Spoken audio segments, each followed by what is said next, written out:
가지고 있는 성경 가운데 가장 부피가 큰 곳이 시편입니다. 이 시편 중에서 이 150편 중에서도 가장 많이 읽히는 정말 포퓰러한 그 장이 23장이 아닐까 생각해 봅니다. 오늘 시편 23장에는 그 표제에 다윗의 시라고 이렇게 명백하게 써놓은 것을 보게 됩니다. 다윗은 일반적으로 사람들이 알고 있는 것보다 훨씬 다양한 재능을 가진 사람이라는 것을 알 수 있습니다. 미켈란젤로의 다윗 조각상이 있습니다만 그 다윗상에는 강인한 육체미와 팔다리의 근육과 힘줄이 잘 부각되어 있음을 볼 수 있습니다. 그것은 아마 골리앗을 돌 하나로 쓰러뜨린 그의 그 육체적인 강인함을 나타내고 강조하기 위해서 그렇게 조각했다고 봅니다. 그러나 다윗은 이런 무인인 동시에 음악가요 시인으로서 유명합니다. 그의 그 하프 실력은 소문이 나서 사울왕이 병이 걸렸을 때 그 소년을 불러다가 악기 타는 소리를 들으며 위안을 얻고 사악한 영에서 해방되었다고 합니다. 그리고 그의 문학적인 소양은 시편을 통해서 너무나도 익히 알려져 있습니다. 많은 사람이 그의 시를 읽고 느끼는 바가 각자 다를 것입니다. 저는 특히 시편 23편 이것을 읽으면서 제 나름대로의 어떤 은혜를 입었습니다. 특별히 NIV 성경을 통해 읽으면서 느낀 바가 있어서 또 은혜 받은 바가 있어서 이 시간 그것을 여러분과 함께 나누어 보고자 합니다. 먼저 이 시편은 두 부문으로 나눠서 보면은 그의 목자 되신 여호와에 대한 대조적인 모습을 볼 수 있습니다. 먼저 2절과 3절에 여기서는 여호와 하나님은 나의 목자라고 하면서 그 목장의 평온한 모습을 담고 있습니다. 푸른 풀밭이 전개되며 잔잔한 물가가 눈에 보입니다. 이런 배경에서 그의 영혼이 회복되는 모습을 담고 있습니다. 마치 그 평온한 목장의 풍경화를 보는 것 같습니다. 그러나 후반부에 가서 4절과 5절에서는 앞선 9절과는 턱대조적입니다. 여기서 나타내 보이는 여호와 하나님은 나와 함께 하신 분이며 그의 지팡이와 막대기가 나를 안위한다고 하였으며 원수의 목전에서 나에게 상을 차려주시는 하나님이시고 기름으로 내 머리에 직접 부으시는 그런 하나님이신 것입니다. 앞선 부분에선 일반적인 여호와의 모습인 반면 뒤에 하나님은 나와 밀접하게 연관된 모습을 담고 있습니다. 앞에 부분에선 거리가 멀리 떨어진 곳에서 바라보는 여호와 하나님인 반면에 후반의 하나님은 나와 함께 가장 가까이 있는 그런 하나님의 모습을 담고 있습니다. 이런 뚜렷한 대조를 확연하게 볼 수 있는 것이 바로 한국 성경보다는 우리 영어 성경에서 더 분명히 나타나고 있습니다. NIV 판에 보면은 2절과 3절 안에 여호와 하나님을 표현하는 인칭 대명사로 He라는 3인칭 단수를 쓰고 있습니다. 4번이나 He, 하나님을 He라고 표현했습니다. 그런데 똑같이 이 시편에서 4절과 5절에서는 그것도 4번 하나님을 인칭 대명사로 표현하는데 거기서는 You라고 표현하고 있습니다. 어떻게 같은 하나님인데 앞에는 he라고 4번 표현하고 뒤에는 you라고 2인칭으로 4번 쓰고 있는 것을 보게 됩니다. 마치 모세의 두 돌판처럼 이 시편 23편이 이렇게 둘로 나누어진 모습을 보게 되는 것입니다. 그러면 he와 3인칭 단수와 you와는 어떤 차이점이 있을까요? 우리나라의 유명한 영문학자이면서도 그 국문학자였던 그 양주동 박사라는 분이 있습니다. 그분이 예전에 혼자서 영어를 참고서를 가지고 독학을 하는데 그 3인칭과 2인칭에 관한 1인칭, 2인칭, 3인칭에 관한 그것이 명확하게 머릿속에 들어오지 않아서 하루는 그 읍내에 있는 영어 선생님을 찾아갔다고 합니다.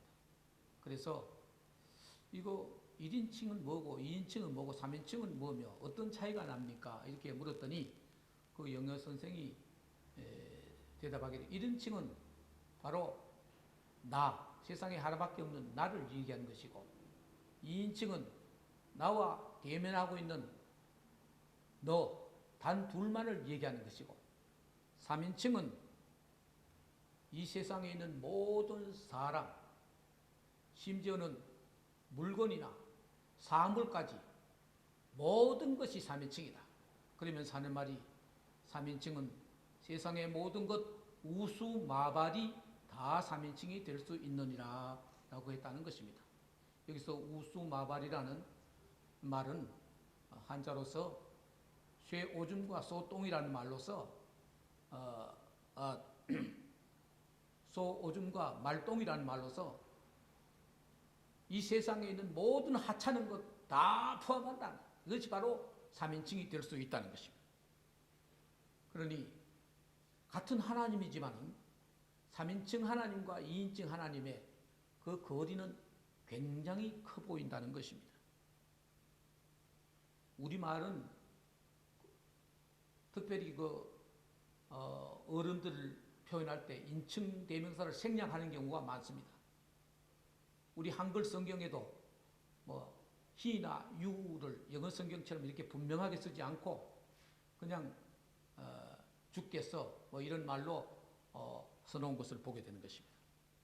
그런데 NIV 성경에는 너무도 뚜렷하고 분명하게 구별을 했습니다. 2, 3절에 쓰여진 것을 보면은 He makes me lie down in green pasture.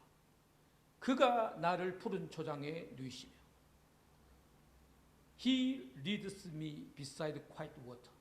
그가 나를 잔잔한 물가로 인도하시고 He restores me soul. He restores me my soul. 그가 내 영혼을 소생시키시고 He guides me in paths of righteousness for His name's sake. 그가 자기 이름을 위하여 의의 길로 인도하시도다. 이렇게 분명하게 He라는 표현을 하고 있습니다. 그런데 4절에서 5절에 보면 여호와 하나님을 말할 때 He 대신 you를 사용하고 있는데 you와 wisdom이 그대로 해석하면 당신이 나와 함께 하십니다. Your rod and staff they comfort me. 당신의 지팡이와 막대기가 나를 안위하시나이다. You prepare a table before me in presence of my enemy. 당신이 나의 원수의 목전에서 내게 상을 베푸시고 You anoint me head with oil. 당신이 나의 머리에 기름을 부으셨다. 이렇게 확연하게 인칭을 달리하고 있습니다. 그와 당신, He와 You는 어떻게 다를까요? 심리적으로는 매우 다르다고 할 수 있습니다. He는 나의 많은 관심사, 일들, 많은 사람들 가운데 하나가 He입니다. 그러나 당신은 지금 바로 나와 단 둘이 있는 사람, 당신만을 의미합니다. 세상에는 하나님을 3인칭 단수로 생각하는 사람이 있는 반면에 나와 단둘이 있는 나의 하나님으로 인식하는 사람도 있습니다. 다윗도 사람은 꼭 같은 사람이지만 하나님을 부르는 관점이 어느 때인가 이렇게 달라졌음을 볼 수 있습니다. 그러면 왜 이렇게 다윗은 똑같은 하나님인데 한 번은 3인칭 단수로 또 한 번은 2인칭으로 이렇게 불렀을까요? 저는 그 해답이 오늘 본문에서 찾을 수 있다고 봅니다. 본문 4절에 보면 내가 사망의 음침한 골짜기로 다닐지라도 라는 말을 있습니다. 이 말을 그 사이에 두고 하나님에 대한 명칭이 달라진 것입니다. Even though I walk through in the valley of the shadow of death. 비록 내가 사망의 음침한 골짜기로 다닐지라도, 여기 양보를 나타내는 종속 접수사인 even though는 비록 일반적인 아닌 평소와 다른 극한 상황, 즉 사망의 음침한 골짜기로 다니는 그런 최악의 가장 열악한 환경에 처해 있을 때라도 라는 뜻이 있습니다. 그때는 사람들이 접근하기 어려운 엄중하고 무서운 위험한 처지를 말하는 것입니다. 이런 때라도 여호와 하나님 당신은 나와 함께 하시고 그의 지팡이와 막대기가 나를 안위하여 주시고 심지어는 원수들이 시퍼렇게 살아서 보고 있는 상황에서도 나에게 거대한 음식상을 차려주시고 축복의 기름을 부어주신다는 것입니다. 저 목장에서 많은 양떼들을 거리는 그 하나님, 많은 사람들과 함께 있는 나는 그때는 그 하나님이었습니다. 희였습니다. 이제 사망의 음침한 어려운 과정을 겪고 난 다음에는 그 하나님은 훨씬 가까워졌습니다. 수많은 사람들 가운데, 수많은 것들 가운데 하나인 하나님이 아니라 이제는 오직 나와 당신, 이렇게 너무나도 엄청나게 모습을 보게 되는 것입니다. 이제 우리 자신들은 어떤 하나님으로 여러분 부르고 있습니까? 하나님을 3인칭으로 부르고 계십니까? 아니면 2인칭으로 부르고 계십니까? 다윗의 개인 인생 역정을 보면 그는 처음부터 하나님을 믿는 사람이었습니다. 그러나 그때까지 하나님은 평온한 들판에 양을 치는 목자와 같은 하나님 곁에 푸른 목장도 보이고 맑은 시냇물도 보이는 많은 대상 가운데 한 하나님이었습니다. 그러나 그에게 닥친 어마어마한 시련이 그 하나님에게서 희 하나님에서 유 하나님으로 바꾸어 부르게 된 것입니다. 신학자들은 다윗이 그의 아들 압살롬의 반역으로 인해서 쫓겨다닌 다음에 이 시를 썼다고 그렇게 말합니다. 다윗의 인생에서 그는 여러 번 시련이 있었습니다. 한때는 사울 왕이 그를 죽이려고 해서 여러 번 피해 다니며 이리저리 토굴로 몸을 의지하고 살았던 때도 있었습니다. 또 그의 아들이 반역을 일으켜서 이렇게 페르냐 아들 때문에 고생한 적도 있습니다. 하여튼 이런 엄청난 시련이 하나님을 저 목장에서 양떼를 이끄는, 나도 그 양떼 중에 하나였는데 그때는 그 하나님이었었는데 이제 그 시련을 겪고 난 다음에는 당신 하나님, 나와 세상에 단둘이 있는 하나님으로 부르게 된 것입니다. 놀라운 변화가 아닐 수가 없습니다. 여러분은 하나님을 지금 어떤 하나님으로 부르고 계십니까? 만약 여러분의 인생이 평온하고 아무 시련과 어려움이 없어서 맨 초기의 다윗과 같이 그 하나님이라고 제3자를 부르듯이 그렇게 하나님을 부르셨다면 또 여러분의 인생이 그만큼 평탄했으니 그것도 감사할 일이라고 생각합니다. 그러나 말할 수 없는 시련, 고통, 괴로움, 이런 엄청난 시련의 도가니를 통과한 다음에 그때는 그런 하나님으로 부를 수가 없을 것입니다. 내 하나님, 나와 함께 하신 하나님, 나를 인도해 주는 하나님, 이렇게 적극적으로 당신 하나님, 이렇게 부를 수밖에 없을 것입니다. 신학자인 키엘 케고르라는 사람은 하나님 앞에 선 단독자란, 신 앞에 선 단독자란 유명한 말을 했습니다. 하나님 앞에 어떻게 단독자로 설 수 있을까요? 철학적인 사고로서 그렇게 되는 것이 아닙니다. 우리 앞에 닥치는 모든 시련을 통해서 처음에 하나님이 될 때, 그때는 하나님과 나와 단독으로 만나는 유 하나님으로 바꿀 수가 있을 것입니다.